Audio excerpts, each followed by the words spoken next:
Thank you so much for being here. We're now going to dig deeper into the topic, 5 money musts for financial resilience and coping with the unexpected.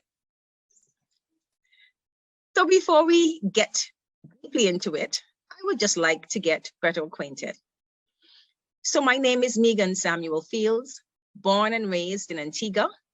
I'm a certified public accountant. I'm an attorney at law, a financial coach, PhD candidate, and the CEO of Samuel Fields Consulting Group.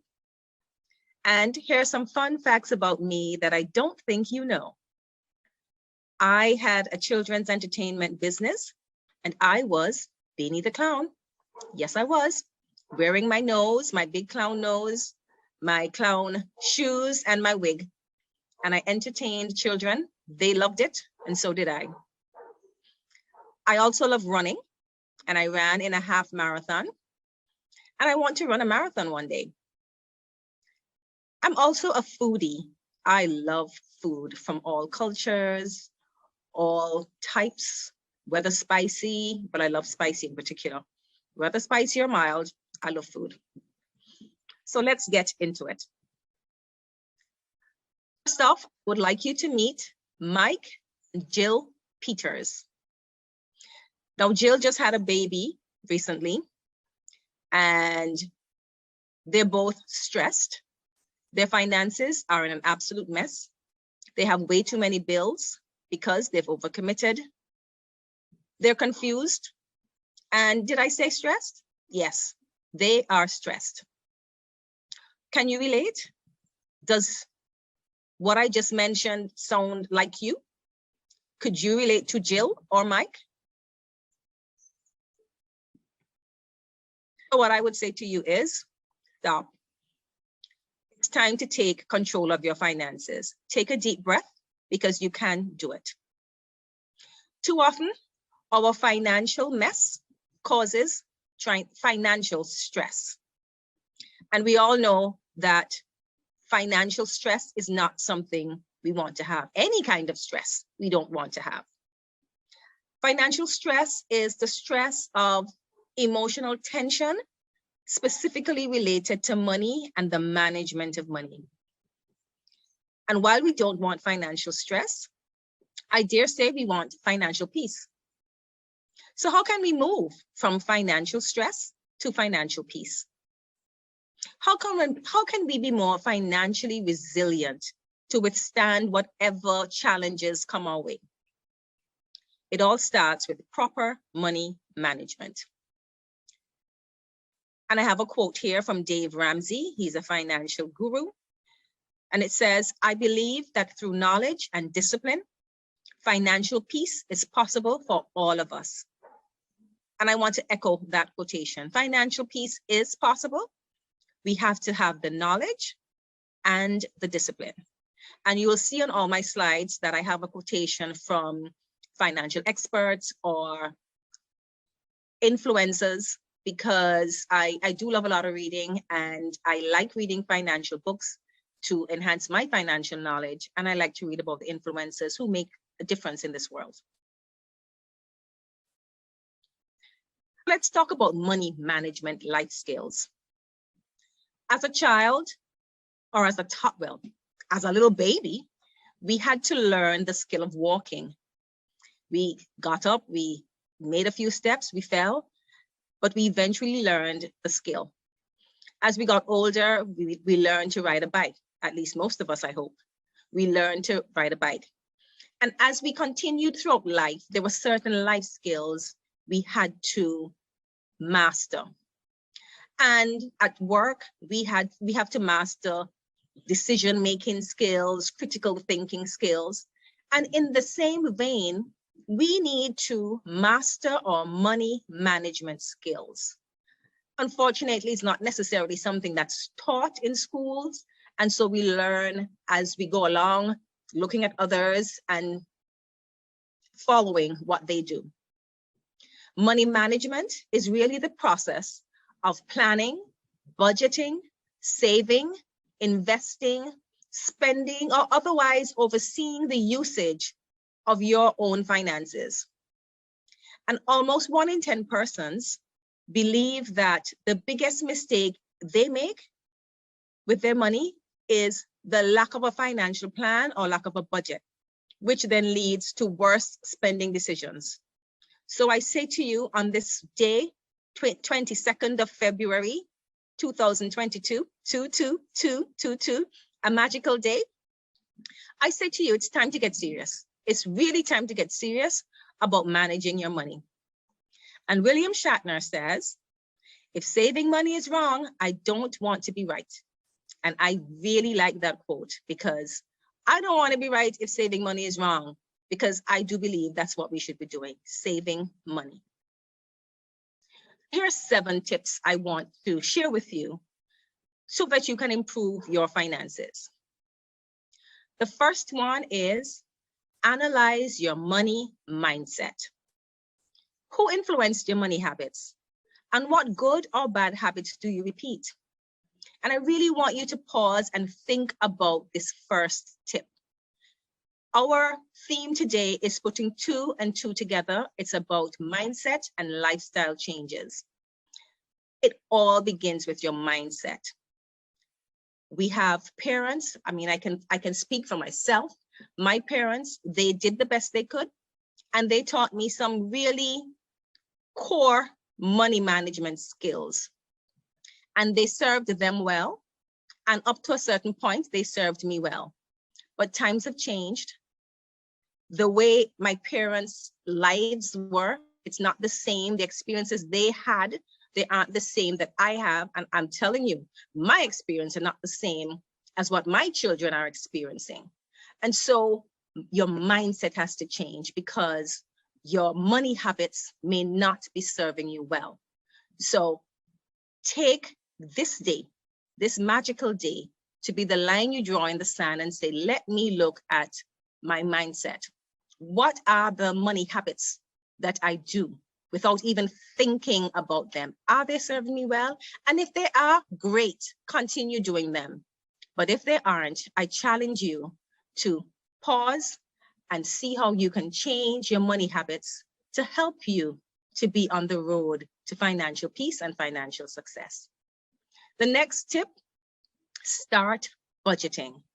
We're going to speak a bit more about budgeting later on, but the point I want to make here is you need to start to budget. And I am not talking about having a thought in your head. I know a lot of persons say, yeah, I budget because I know I make this amount of money and I'm going to spend this amount on this expense, that amount on that expense, all in the head. There is something concrete about writing a budget down. We have so many different ways. You can use pen and paper, which I have to tell you, that's what I like. But there are apps that you can use. You can just go on your computer, do something in Excel. There are so many different ways. You can do it on your phone, but write it down. Have it so that you can see it. Because if it's in your mind, it's not going to be as powerful as having it written somewhere. And in your Finlit toolkit, we have a budget spreadsheet that you can use to create your own budget. The next tip, cut or reduce your expenses. For many persons who only have a flat salary coming in every month, it's going to be a little difficult to do anything with that revenue or your salary that comes in. But look to see how you can find ways to reduce costs. Are you buying lunch every day? Are you eating out every evening? Going and hanging with friends? And I have no problems with that because I do believe in having fun. But if you want to improve your finances, some sacrifices will have to be made. So look at your expenses and see where there are areas where you can cut a little here, cut a little there. What we say at SFCG, little by little, we will get there. So I'm not asking for a major activity here, but just do some little steps in cutting your expenses. The next tip, find a side hustle and increase your income. Many of us, we have one salary. And we struggle with the one salary. But at the same time, we all have gifts. And I am saying it again, we all have gifts, varying gifts. Perhaps it's time we look at what we're good at to see how we can convert that into a side hustle where we can make some extra money. So I challenge you, find a side hustle so you can increase your income. I also recommend that you save at least 1 month of expenses. You need to have an emergency fund. We're still going through the challenges of COVID. And I know that I think I can speak for all of us when I say that we were not expecting COVID. That was such an unexpected crisis. And I hope what it has taught us is that we need to be more prepared. Ideally, we should have 3 months of expenses put away in an emergency fund. But I'm trying to be realistic here. That might be a tough one to get to. So at a minimum, my recommendation, my tip is to save at least 1 month of expenses. So if things go a little haywire, at least you have a month of expenses that you know will be paid. Credit cards. I'm telling you, it is such a lovely feeling to, especially when you travel, you whip out your credit card and you pay for whatever you want. You don't have to be walking around with a bunch of cash. There are benefits to having a credit card. There's absolutely no question about it. But a credit card has its challenges. It comes with a very high interest rate. And so if you use credit cards, you need to be responsible and ensure that you pay those credit cards off in a timely manner, because a small expense today, if not paid in a timely manner, can rack up a lot of interest, and it will accumulate and accumulate until it becomes a huge debt. So my tip for you is pay off your credit cards and any of the bad debts you have, tackle them and try to pay them off, especially with the high interest ones. Start with your high interest ones and work your way out of these debts. And the last tip, pick up a personal finance book. I do that all the time. I'm always looking at financial books, books on personal finance, books on being healthy, whether it's financially or otherwise. I do believe that we're never too old to learn. So it doesn't matter your age, it doesn't matter the level of qualifications you have, there's always something new, there's something different. My mother is 87, she's gonna be 88 in a few months, and she's on this conference. She indicates, she does all her stuff, she has her own business, but she recognized that she needs to continue learning. So if my mother at 87 can be learning, you can too. So pick up a personal finance book and expand your knowledge. And one of my heroes, Nelson Mandela, he said, money won't create success. The freedom to make it will. So let's look at some money skills we should learn. We should learn how to make money. What does this mean? I mentioned before, many of us, we have a salary, and I am not going to call that making money. I believe that everyone should find ways to, whatever money you have, see how you can increase it, but even find ways to create money, meaning create avenues for making money. That's where the side hustle comes in. The internet, you know, it's good and it's bad, but there's so many things we can do on the internet that might allow us to make more money. Lots of young people are into graphic design, are into apps and gamification. There's so many different ways. We just have to find it. So find the skill, make money. The other skill you have to learn is to save money. And I know that sounds easy, but you know what? Saving is hard, you know. Especially when you know you have a lot of commitments, a lot of dreams and desires to do certain things. And sometimes when that money hits your bank account, You feel so empowered to do, to spend, to buy, but you have to develop the skill of saving money. And if you know you're an impulse buyer, one of the things I'd recommend, set up a standing order. So as soon as that money comes into your account, a certain amount is put into another account that you don't look at. You need to save money. Investing money, that's so important as well. I know in Antigua and a lot of the Caribbean islands, there isn't that much talk about investing. We just had West Indies all the other day offering shares to the public, and there are a few other companies in the Caribbean who offer shares on our ECSC, our stock exchange in the Caribbean. But there is a lot more that can be done. It calls for your due diligence. You need to know what your level of risk is, because in any investment, there is a risk.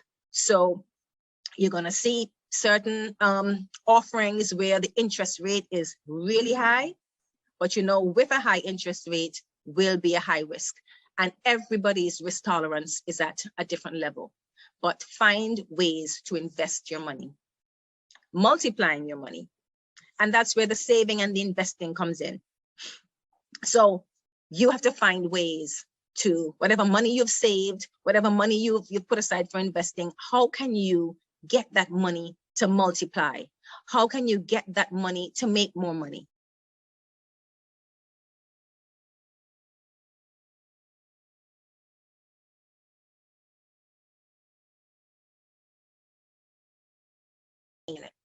And so you're spending, you have to look at your spending.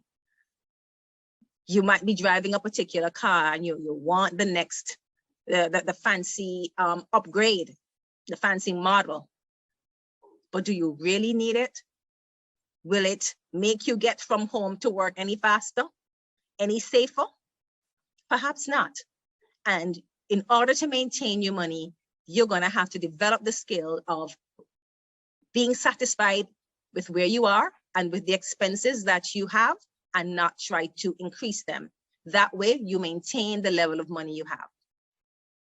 And you know what? You have to find ways to enjoy your money, because all work and no play, you know what happens. Makes you dull, makes you boring. And I am a firm believer, if you work hard, you really have to enjoy it. But of course, in everything, these three skills, there comes a level of balance. I am not advocating for persons to just spend their money wildly and enjoy it. And I'm not advocating that you save all your money and you become a miser. You have to find the balance. But in developing these skills, you will find the balance. So I encourage you, see how best you can learn these money skills and put them to use. Joel Osteen, you all know him. He is a pastor and a motivational speaker. He says, if you want to reap financial blessings, you have to sow financially. So I know we all want to make it big. We all want to be financially successful, but it's not an overnight thing. And it's not just saying it. Saying it is good, but you have to do it. You have to sow. You have to plant certain seeds in order to reap the financial blessings. So let's look at the 5 money musts, which are important for financial resilience. First off, you must set financial goals. You must create a budget. You must save and invest. You must manage your debt. And you must plan for retirement. So let's look a little closely at each of these musts. You must set financial goals. Setting financial goals, extremely important. You need to know what it is you want to accomplish. And if you don't have a goal, then where are you headed? What are you doing? What's your focus? And just as I mentioned with the budget earlier, financial goals need to be out of your head. They need to be written down. Write out your financial goals and be realistic. It makes no sense to write down a goal to say, I want to be a millionaire in 2 years, when right now you probably don't have a job. So you have to be realistic. You also need to set a target date, because just saying, I want to be a millionaire doesn't help. It has to have a particular target date. And then you have to be realistic in prioritizing. Prioritize each goal. Is the goal a critical goal? As in, I need to change the roof of my house. It's leaking. Hurricane season is coming up. I need to ensure that that happens before the hurricane season. Or is it a need? Is it a want? And when you prioritize, that will help. For all your goals, I recommend that the goals be SMART. And when I say SMART, it's the acronym SMART. Your goals need to be specific. They need to be measurable. They need to be achievable. They need to be relevant and realistic. And they need to be timely. In your FinLit toolkit, we have included a checklist of sorts about financial goals and the SMART way of creating your financial goals. So you have a spreadsheet that you can use to write out your goals and stick to the goals, is what I'm encouraging you to do. The next money must is create a budget. We spoke about it earlier, and it is so important, it needs to be said again. It's actually one of the money musts. You must create a budget if you really want to move ahead and be successful with your financial journey, and to be ready for any unexpected challenges that might come your way. Create a budget, and I'm reiterating, it needs to be written down. You need to be honest with yourself. You need to ensure that you know exactly what it is you're making, what your expenses are, and ensure that your budget reflects all of that. My recommendation is that you use the 50-30-20 rule. And that rule just basically says 50% of your money, what you make, should be spent on your necessary expenses, your rent, your food, school fees, and the like. 30% should be for luxuries, things that maybe I would call it your wants. You know, going out shopping, eating out with friends, buying gifts for family, and the like. And 20% you're going to save. And if you do that and stick to that, you'll be surprised at how much money you can save over a particular period of time. But a budget is not a static exercise. Once you have created your budget, you then have to compare it to actual. What is it you actually spent? And as you look at your budget each month, you might have to make certain adjustments. You might have said that this is the amount of money I want to spend. You might do the 50-30-20, but at the point in time where you are, the 50-30-20 doesn't quite cut it because you have some serious expenses that you must use. So it might be a 55-25-20. But the point is, your budget is not a static thing. You have to look at it and adjust it depending on what's actually happening. The next must is that you must save and invest. You must ensure that you pay yourself first. That is sometimes so hard to do, especially when the bills are piling up. But if you don't include the cost of what you put into your business, then it means that you're underselling, or you're not reflecting the correct expenses for your products or your services. So you need to pay yourself first. Find the best rate of return. So when you are saving and you're investing, do your shopping around. I know it's difficult with saving, and interest rates nowadays, they're so very low. But if you can find a bank or a credit union that can give you extra 0.5%, go for it. And the same with your investing. The only caveat I would say for investing, you're looking for a high interest rate. Remember, with high interest rates come a high level of risk. So you have to find your balance. And I would also say, get creative in making more money. so that you can save. The next money must is managing your debt. Again, I believe in honesty. You have to be honest about your spending. You have to recognize, you can't pretend that you don't have this debt that you're not paying and you're going to forget about it for a while. Be honest. And you know what you have spent, you know what you owe. Take all of that into consideration. Come up with a debt reduction strategy. It's hard for us not to live with debt. So I'm not advocating to go debt free. That would be ideal. But determine your debt reduction strategy and see how best you can tackle your debt. Your credit cards in particular, I would say have that as one of the main ones that you want to cut as quickly as possible. Consider debt consolidation. Those of you who have 4 or 5 different debts all over the place, it just might be easier for you and perhaps a little less stressful if they're all consolidated and you make one payment on a monthly basis. The next money must is plan for retirement. And for the young people, I know that seems like a long way away. Trust me, it's not. It is not. Retirement is just around the corner. It's never too early to consider planning for retirement. So for those of you who are a little older, it's not too late. You also have to ensure that you put a plan in place for retirement. And I would say to you, consider insurance. Again, I'm not an insurance expert, but I don't think it's too late.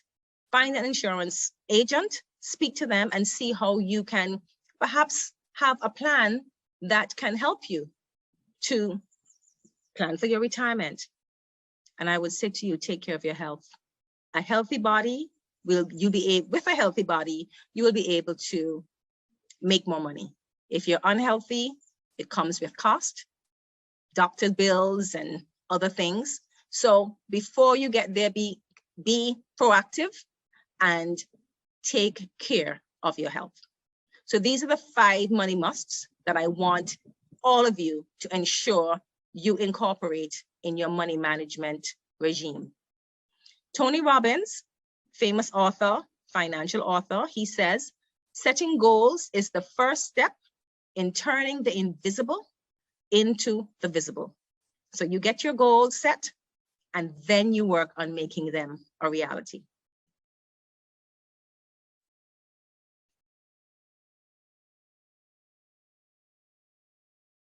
Financial resiliency. You know, we went through so much with COVID, and I can speak for myself in saying I never experienced anything like that. But looking back, I realized that we need to be more financially resilient. And here are the characteristics of what's needed to be financially resilient. You need to be positive. Challenges will come. So it makes no sense we think that they won't come. But when they come, view them as opportunities. COVID, I know, was a major challenge, but there have been so many opportunities that have come up as a result of COVID. And we always hear the phrase, use lemons and make lemonade. Someone once told me sometimes you have to use DUMS and make lemonade. That's how it is. Find the challenges, but use them as opportunities. Be flexible. Be open to new and different options when faced with uncertainty. Life changes so fast. We have to be willing and open to be flexible and roll with the punches as they come. We need to be focused.